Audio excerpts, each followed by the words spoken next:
नमस्कार, माधुरीज किचनमध्ये तुमचं खूप मनापासून स्वागत आहे। मी आज तुम्हाला लाल भोपळ्याचे खमंग खुसखुशीत असे छान पराठे करून दाखवणार आहे। लाल भोपळ्याचे पराठे करण्यासाठी इथे मी अर्धा किलो हा लाल भोपळा घेतलेला आहे। 3-4 हिरव्या मिरच्या, 1 इंच आलं, 7-8 लसूण पाकळ्या, 1 चमचा जिरं याचं वाटण करून घेणार आहे। आणि इथे 2 चमचे लाल तिखट, 1 चमचा जिरा पावडर, 1 चमचा धणा पावडर, अर्धा चमचा हळद पावडर हे घालणार आहे। प्रथम आपण लाल भोपळा आहे तो चिरून घेऊया आणि कुकरमध्ये वाफवून घेऊया आणि लसूण, मिरची, जिरं, आलं याचं वाटण करून घेऊया।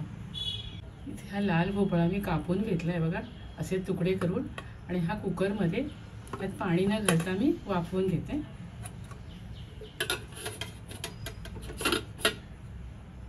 भोपळा शिजेपर्यंत आपण हे मिरची, लसूण, जिरं याचं वाटण करून घेऊया।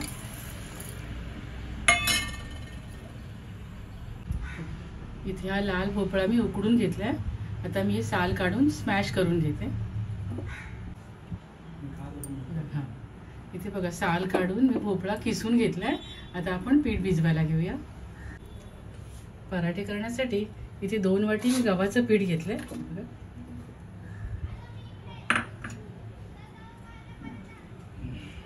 1 वाटी ज्वारीचं पीठ घेतलंय आणि अर्धी वाटी बेसन घेतलंय। मध्ये आपण आलं, लसूण, मिरची, जिरं याचं वाटण केलं होतं, हे बघा असं वरडच थोडं वाटून घ्यायचं, ते घालूया।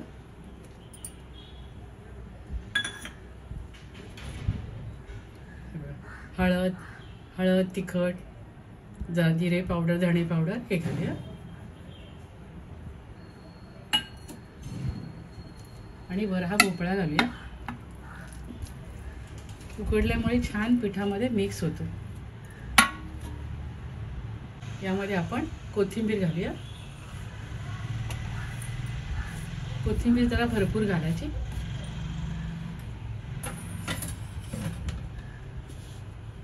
चवीप्रमाणे मीठ घालूया। पिठाचा अंदाज घ्यायचा आणि मग मीठ घालायचं। थोडे तीळ घालूया आपण। तीळ जरा मी धुवून घेतले आणि आता हे सारं मिक्स करून आपण गरज वाटली तर पाणी घालूया आणि मिक्स पीठ मळून घेऊया। त्यामध्ये आपण 2 चमचे तेल घालूया। पराठे आपले खुसखुशीत होतात।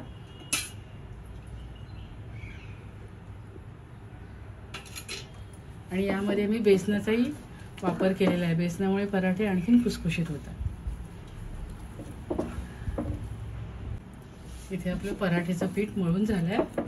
आता मी हे 10 मिनिटांसाठी झाकून ठेवते।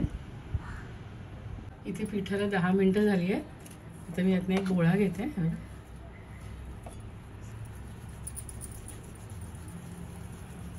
आणि हा पराठा लाटून घेते।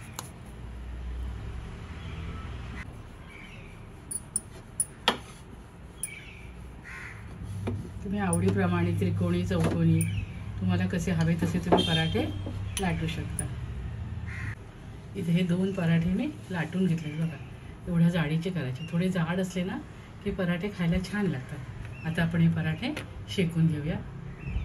इथे मी तवा तापत ठेवलाय, तव्यावर थोडंसं तेल घालूया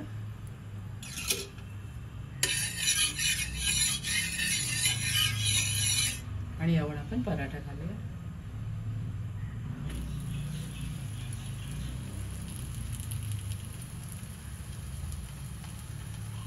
पराठा आपण उलटून घेऊया। छान कलर आला ना पराठ्याला। असे पराठे तुम्ही रात्री करून ठेवलेत ना, तर पीठ तयार करून ठेवलेत ना, तर सकाळी मुलांना डब्यात द्यायला छान लागतात आणि मुलांना हेल्दीही देता येईल आपल्याला।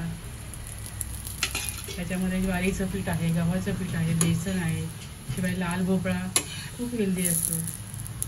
त्याची उपयुक्तता आपणा सर्वांना माहीतच आहे। त्यामुळे अशा प्रकारे जर आपण रात्री पीठ भिजवून ठेवलं तर मोठ्यांच्या डब्यासाठी, छोट्यांच्या डब्यासाठी चांगल्या डब्यात तुम्हाला देता येईल। खूप मस्त पराठे झाले बघा। इथे पराठा खूप छान झाला। असं खरपूस भाजून घ्यायचं। आता मी हा काढून घेते।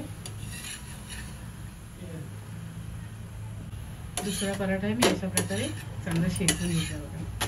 तुम्ही आवडीप्रमाणे तूप बटर लावू शकता, खूप छान होतं।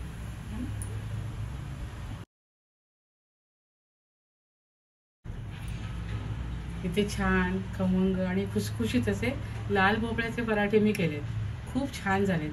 तुम्ही सुद्धा अशा प्रकारे छान हेल्दी पराठे मुलांना करून द्या, मोठ्यांना द्या।